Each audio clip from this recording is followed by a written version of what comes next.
Now what we are going to do is honoring members of Oba Apetu inner caucus who are going to join in supporting to carry the flag of Obalesu, the flag of Obatala, the flag of Ile Ife, the flag of our ancestors, high in Brazil. He has chosen his very beautiful dear wife and darling as the Yeye Oba Apetu. He has chosen his handsome son as the Oba Apetu, and he has also chosen Dr. Everybody who is also throwing Obatala Festival today as the Osi Oba Apetu. So we thank you and we want you to continue to support him. Let the whole world, not only Brazil, know about Obatala, Obalesu, Odoja Idita, and all our ancestral values and systems. Yeye Oba Apetu, can you please stand up?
With the authority of Obalesu, com a autoridade de Obalesu de Ile Ife, o rei de Ile Ife, eu,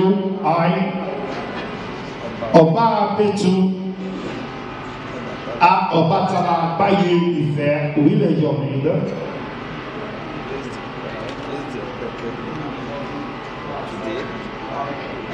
eu coloco o seu ilha hoje, I placed the necklace in your head today.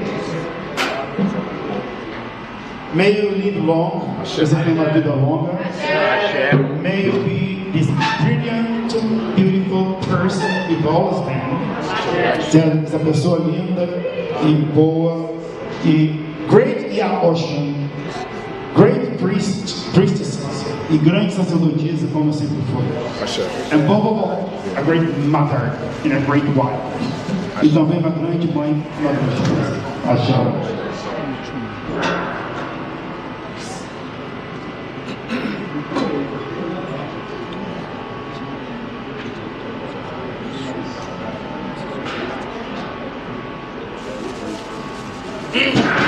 With the authority of Obalesu, I, Oba Apetu Obatala Agbaye, com a autoridade de Obalesu, eu, Oba Apetu Obatala Agbaye, Willer De Almeida, coroo Fátima Cristina e Aoshun como Yeye Oba Apetu. I put the crown on your head as Yeye Oba Apetu. And in the presence of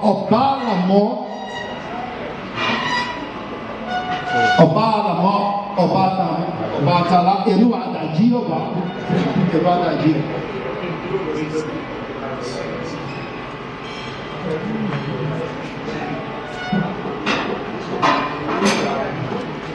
Axé. May Olodumare bless you. Olodumare, que Deus te abençoe. Obatala derrame todas as bênçãos sobre você. O Alá do nosso Pai.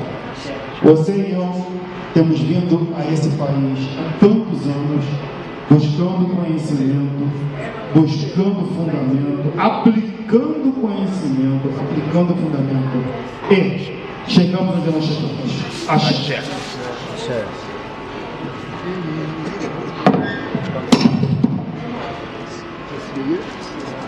Ana melhor eu, vamos Ana melhor eu.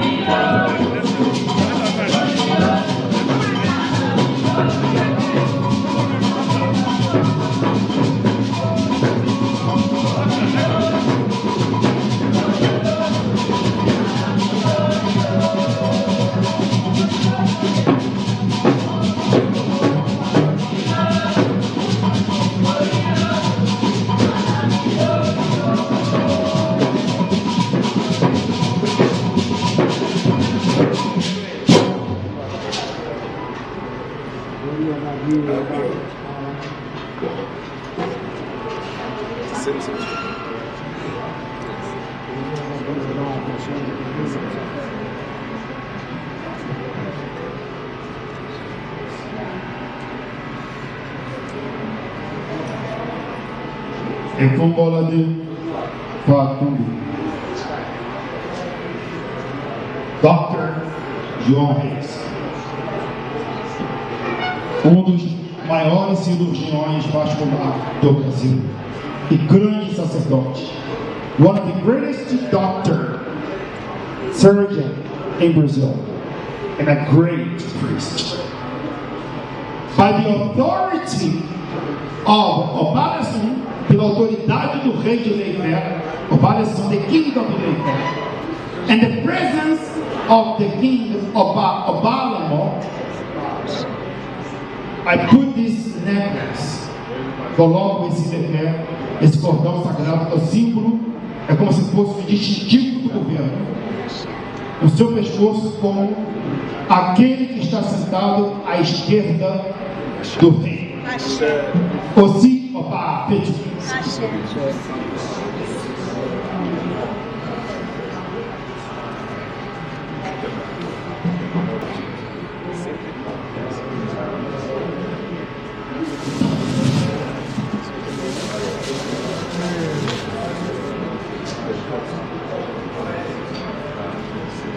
I, Oba Apetu Obatala Agbaye, Ife, eu, Oba Apetu, rei de Obatala Ile Ife, do mundo, Agbaye, pela autoridade de Oba Apetu, que é o rei de Ile Ife de Obatala, by the authority of Oba Apetu, and by the presence of the king, Oba, e a presença do rei Oba Oba, I crown you, eu te coroo, to be loyal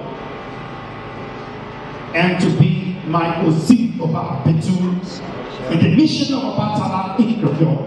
Para ser leal e ser Osi Oba Apetu na missão de Obatala no Brasil. Axé.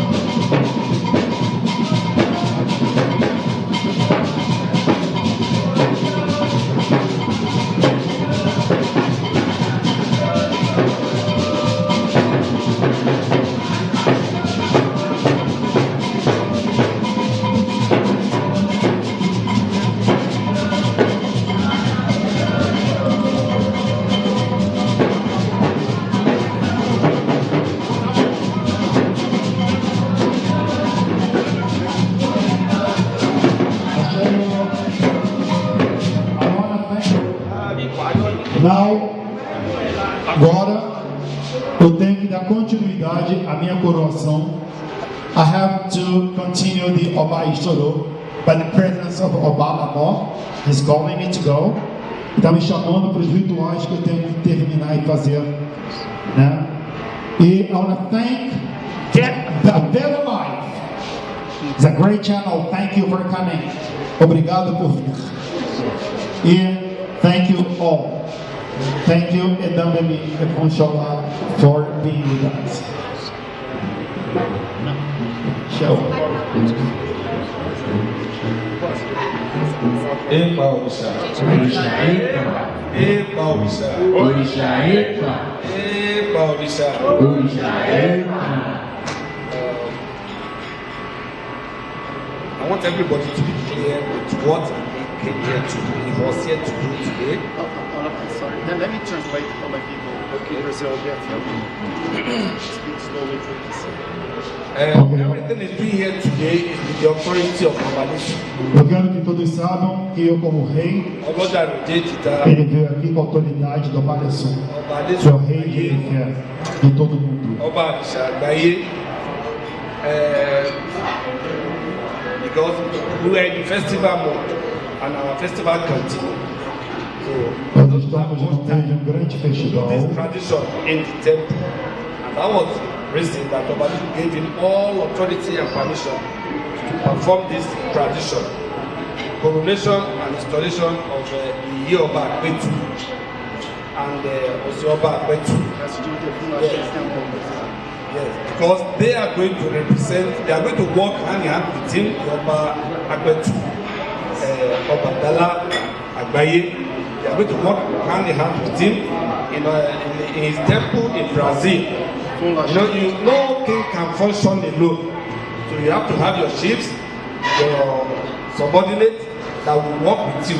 So what he has come to do here today is to ground and install those 3 people, including your son also, that you do whenever you get back. So everything he's doing here today is with the authority of Oba Obatala Temple.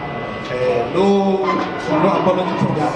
And I've come, Oba Unveiling has come to represent Oba at the coronation and installation. So, thank God, and I thank the life of every one of you that are present here today for coming.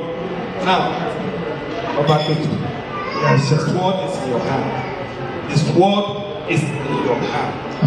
You have been doing it before. Now that you are finally crowned, what is on your head is not an ordinary sheep. Yes. Now we call, there are names, we call one Yeye Ife. Now have Yeye Ife on your head. O que está na sua cabeça não é uma coroa comum, é uma coroa de toda. And for you to be able to wear this crown, you are Para putting você on. usar essa coroa, It's also a sacred crown in Ife. Nobody dares wear it. ninguém pode usar, nem qualquer que usa essa coroa na minha cabeça. Your due process in the seclusion, that we call it a bit, ended today, this morning. São 9 dias de fundamento sagrado em todas as madrugadas. And I'm happy to announce to everybody that he performed all the traditional rites. Eu fiz todos os rituais necessários e sagrados e secretos. Quote and quote. All traditional rites. Todos os rituais That will make somebody to become de one A of a my Z. In Ile Oba Ife. In Ile Ife. em Ile Ife. He performed everything. Eu fiz tudo, All the rites were met. todos os rituais que nós fazemos. As I can, what I can do publicly in Ife, he has right to do it. The way I'm going to greet our Baba or Orisha is the way he's going to greet him. So he has performed everything. Ele fez tudo como todo rei faz. Nothing is hidden. Nada foi feito diferente por ser He is now one estrangeiro. of us. Ele agora é o Yorubá, é um de nós. Axé. I'm happy for you. You are a great Thank you. man among us now. Thank you. That gave you the authority to perform what you have just done. Because in some cases, many people will come to Ife here, will cast kola for them. Ordinary kola, before you know it, they have gone outside. Either in Lagos, but started giving title to people. They don't have the right. Yes. You now have the right. Because we know that you will not do it without taking authority from Oba Apetu. Yes. I can assure you, you have the 100% right as an Oba Apetu that is representing Obatala Temple and Ile Ife and Yoruba land in Brazil. Okay. You have the authority. So, And I also want everybody present here to know that he has right to challenge anybody that is not giving crown, title, anyhow in Brazil. O Balamon está dizendo que eu fiz todos os rituais necessários para ser rei e eu sou o único que tenho autoridade por Ile Ife e pelo Balesum. I am the only one with authority by Balesum Ile Ife in Brazil to perform and to form my team members and give titles by the authority of Balesum and the presence of Balamon in Brazil, right? Yes, exactly. Eu sou o único que tem autoridade de dar título no Brasil, reconhecido por Ile Ife, na presença de Balesum ou na representação de Balamon. Please, Balamon, make it clear to Brazil that nobody can give any titles. That is exactly what I'm saying, and I want you to translate it. Ele quer que eu traduza isso. That when it comes to Orisha, Quando se trata de Orixá, I am not talking about Ifa. não falo de Ifá, What I'm talking is, when it comes to Orisha, eu falo de we Obatala. have only 2 Obas. that were crowned here in Ife. Tem dois tipos de reis coroados aqui em Ile Ife. Rei. One is Ife indigene. Ife indigene. Oba Oribato. Oba Oribato. Oba Oribato, we all know him. I forgot his name. His Oba Lesu's biological son. So he lives in Brazil. Then the second Oba that we have in Ife is Oba Apetu. So we only have two in Brazil. So when it comes to Orisha crown, he and Oribato are two crowned Obas in Ile Ife that are authorized to crown anybody. Anybody that go to Brazil to crown somebody is just a fake. I say it. Oba Apetu say it, and I'm repeating it. If you go to Brazil, you go and crown anybody there, is fake. Okay. If you want to make your money, but it is fake. Okay. You don't recognize here in Ile Ife. Qualquer que for coroado no Brasil ou receber título em nome de Obatala, envolvendo Ile Ife ou Obatala, é fake, é falso. Não existe rei para dar título no Brasil que não seja dois reis. Oba Oribato, que está em São Paulo, e Oba Apetu, que sou eu, que estou no Rio de Janeiro. Não tem outro. Se você receber título de algum africano ou de qualquer pessoa que não seja ou africano Oba Oribato, ou eu, brasileiro e americano, Oba Apetu, é mentira, é falso, não vai ser reconhecido, right? If you receive any title, any coronation by the hands of any African, that it's not Oba Oribato or it's not Oba Apetu, it's fake, right? Exactly. It's fake.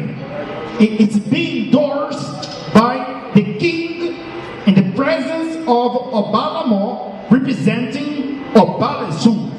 That's his words coming out of his mouth. So pay attention. Stop being deceived. That's it. That's the message. Don't be deceived. Não seja enganado, nem enganada.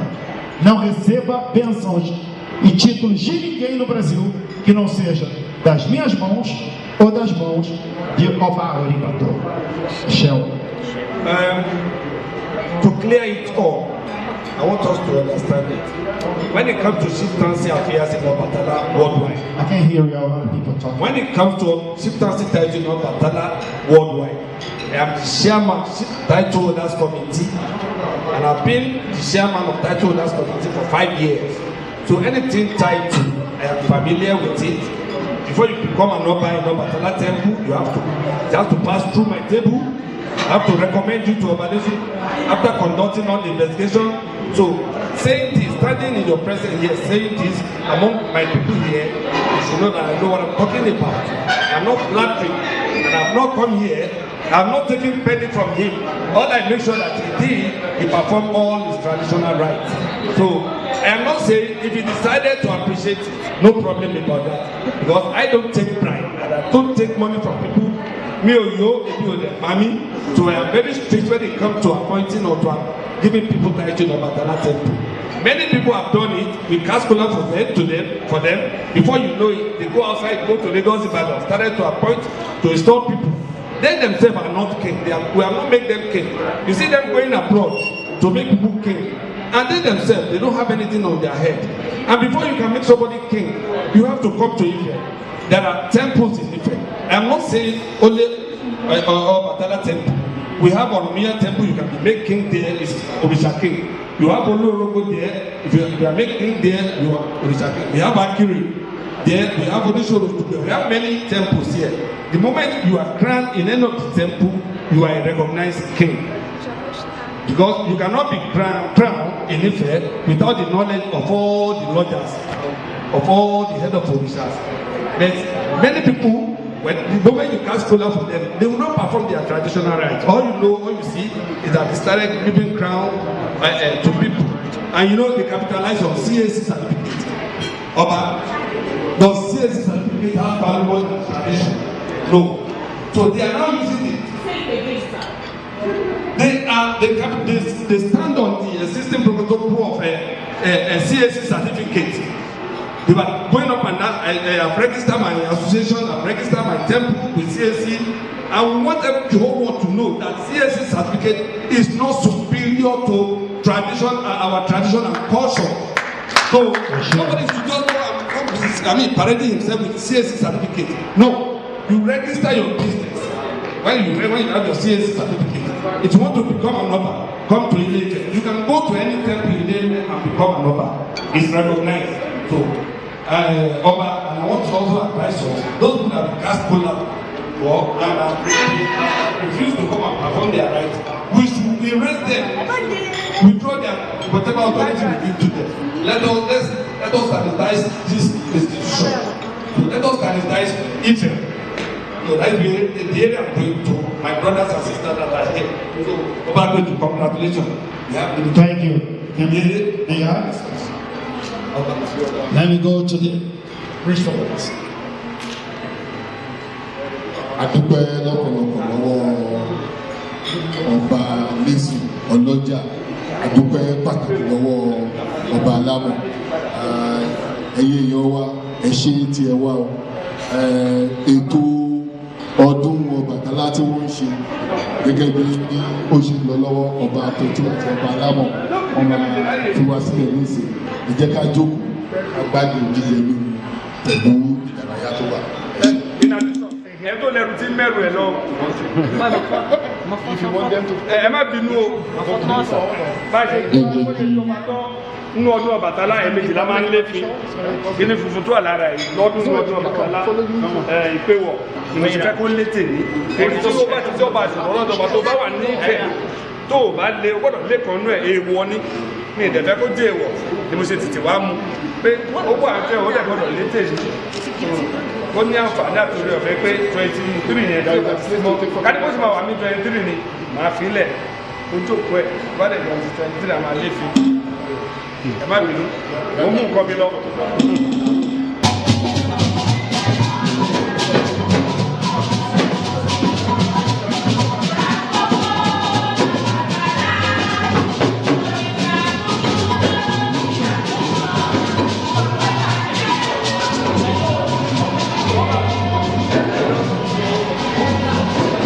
Congratulations, sir. You're doing a great job.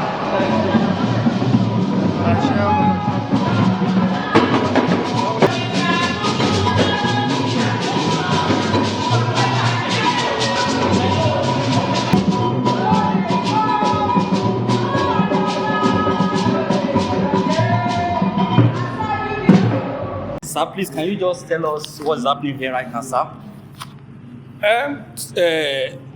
As you can see rightly, Oba Apetu concluded all his traditional rites concerning his chieftaincy today. He concluded everything today. So, after the traditional rites, what do you have to do? You have to give feast to people. He has been feeding them according to the rites, the traditional rites in the temple. So he felt that I'm happy. Let me give people food.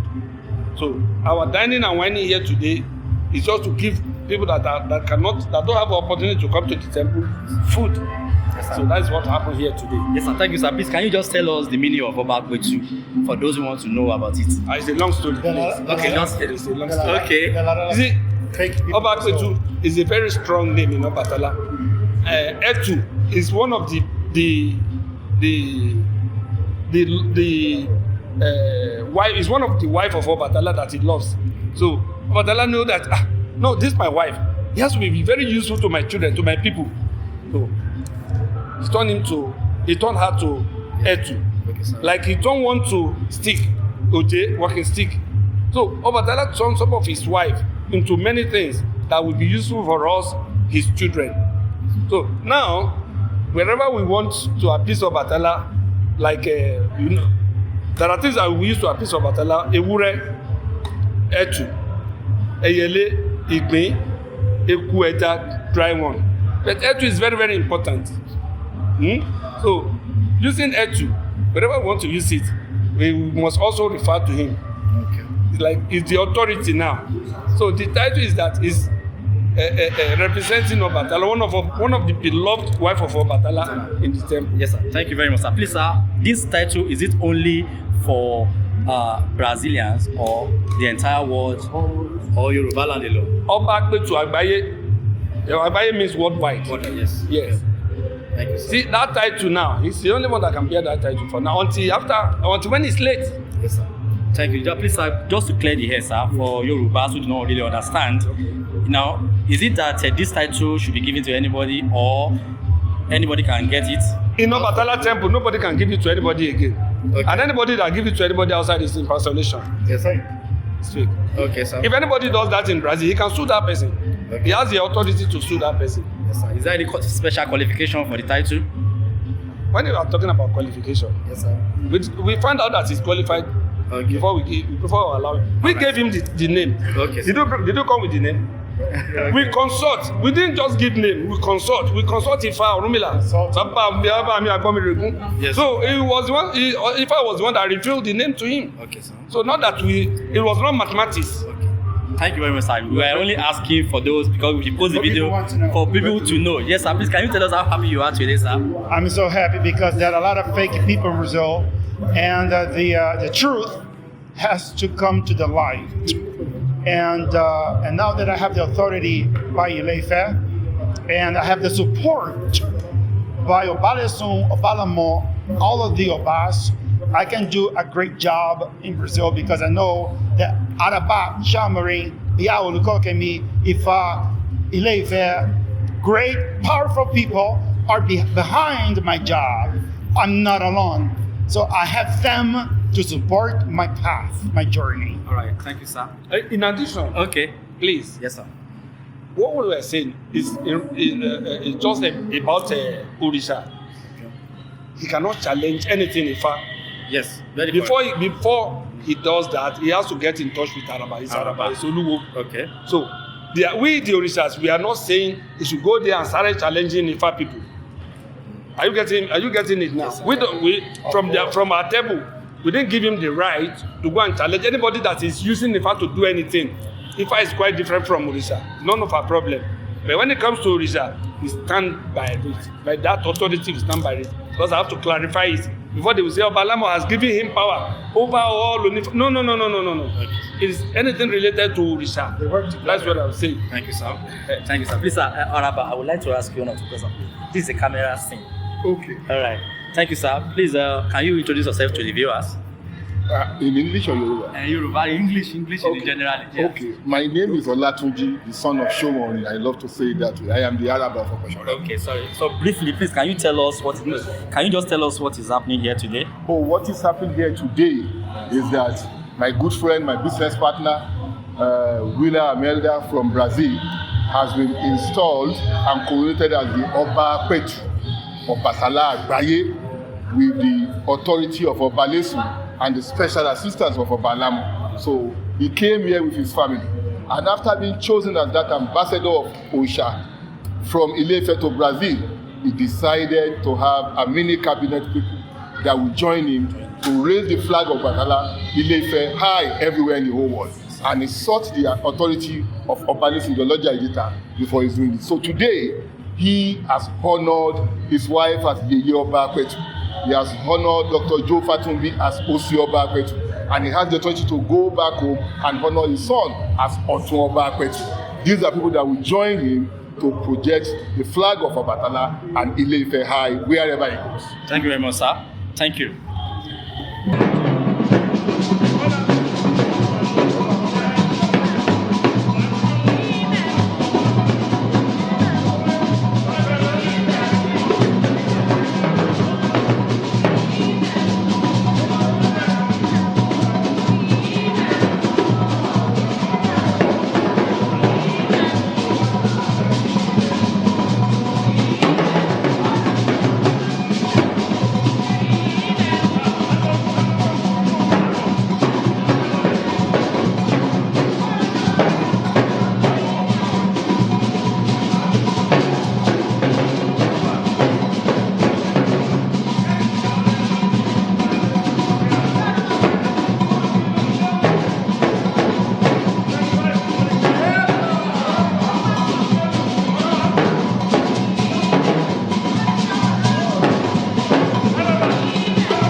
Thank you, Nigeria. Thank you.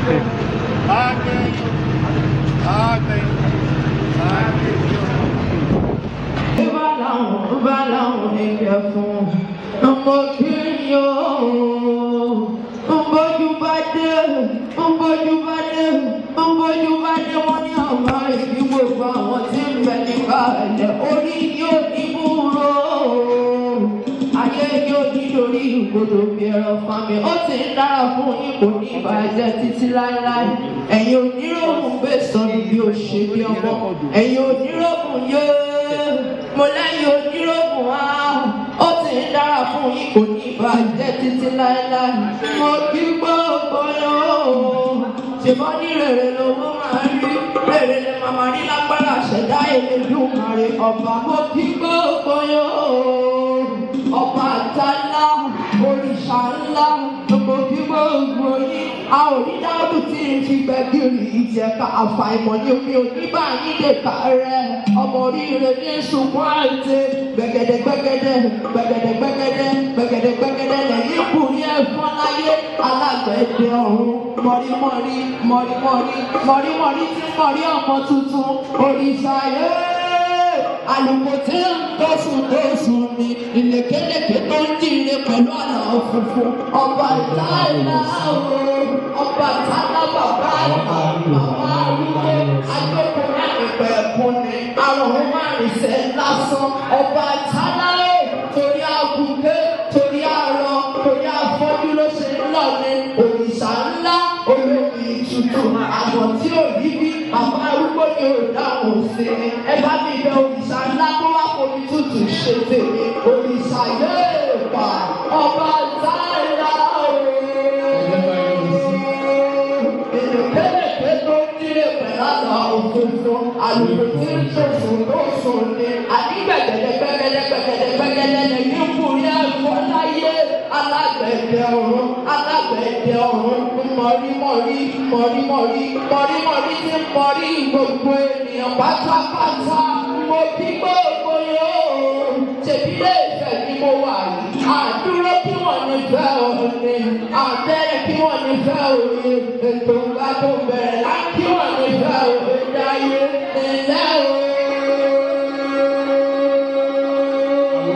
Alẹ́ ìjọ Elédùmarè ẹ̀jọ́ Elédùmarè ẹ̀jọ́ Elédùmarè ló kí gbogbo mi bẹ́ẹ̀ ìṣòwò ẹ̀yọ ẹ̀yọ ojú òun pé sọ̀rọ̀ bí o ṣe yọmọ. Tọ́wọ́ mẹ́ta ní ìkọlù ìlàjẹ̀kọ̀ má bọ́ mi lẹ́yìn ìtẹ̀lẹ́lú ẹ̀jọ́ Elédùmarè tí wọ́n wí. Èmi lẹ́yìn ìtẹ̀lẹ́lú ẹ̀jọ́ Elédùmarè tí wọ́n sọ. Ẹ jẹ́ ká pàtẹ́wọ́.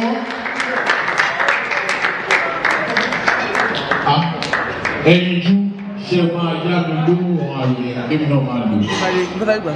Ìgbà tẹ́lẹ̀ lò wọ́n ṣọwọ́ kúrú sí kò tí sẹ́ni kankan tó ṣe bẹ́ẹ̀ fẹ́mi látàárọ̀. Ẹ̀yin bàbá àbáṣọ́hùn tèmi náà tó ni. Mo rò pé èmi náà lóyún lóhùn. Ṣé kẹ́yìn jú yá mi tí wọn àbí wọ́n fún mi? Ẹ jẹ́ ká máa ṣe ìwòjẹ̀wò nígbà tí àwọn ó dàbí pé ìníkan wọn ní tẹ̀lé lọ. Àmọ́ bá a ṣe jẹ bá a ṣe mu tó tó di pé a lọ sí orí ètò tó pọ̀ ó máa dáa ó dẹ̀ máa dùn púpọ̀ ká gbọ́ ọ̀rọ̀ ìyànjú ní ẹnu bàbá wa Ọba Apetu ọ̀rọ̀ míyàn kí a gbọ́ ọ̀rọ̀ ìyànjú àti ọ̀rọ̀ ìwúrí lẹ́nu ó dá ìyẹn náà dá bàbá kábíyèsí.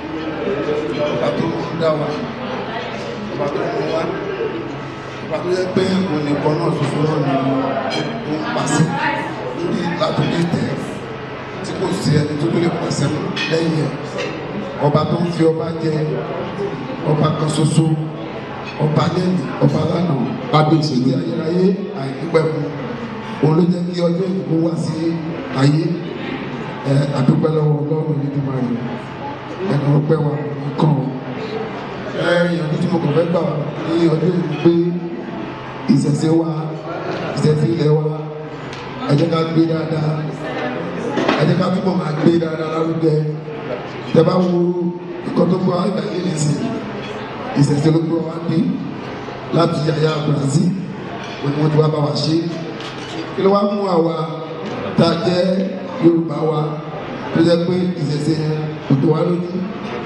ṣẹ́ni pé àtọ́ra wa ni Ọlọ́run kò jẹ́ ká tara wa o Ọlọ́run kò jẹ́ ká tara wa o agbára Elédùmarè ìgbégbá aládùúrà pé ìṣẹ̀ṣe tẹ́lẹ̀ gbé dání màá gbé dé Brazil màá gbé dé Amẹ́ríkà màá gbé dé London ẹ̀yìn kọ́ káàbọ̀ pé níbẹ̀ náà ṣe àmì tó ṣe lọ́dọ̀ wa ní nílẹ̀ wa ẹ jẹ́ ká gbìyànjú ká máa tún ìṣẹ̀ṣe wa sí kò ń ṣe nǹkan burúkú tẹ́ bá lọ sí ṣọ́ọ̀ṣì náà tẹ́ lọ sí mọ́sálásí ìkọ́nù là ń ṣe inú ẹni nìgbàgbọ́ ẹni o ẹ jẹ́ ká ṣe dáadáa ẹ jẹ́ ká ṣe ẹwọ bàbá wa ọ̀rọ̀ Osi ọ̀rẹ́rẹ́sà àròlé Oòduà kábíyèsí ìwé bí àtẹlẹkẹ ẹwọ bàbá ṣe sọ gbogbo yìí sọ pẹ̀lẹ́ rọ wọ́n sọ ìgbà ẹ̀rọ lóun sì sí ilé tó máa rẹ̀ kó tó bàbá gbọ́ bàbá sókè dáadáa kí wọ́n gbé Ilé Ifẹ̀ nílẹ̀ Ifẹ̀ débi tí wọ́n fẹ́ gbé dé kó dáa kó dùn kó dán fún ọ kí Ọlọ́run wá jẹ́ kí wọ́n pẹ́ fún wa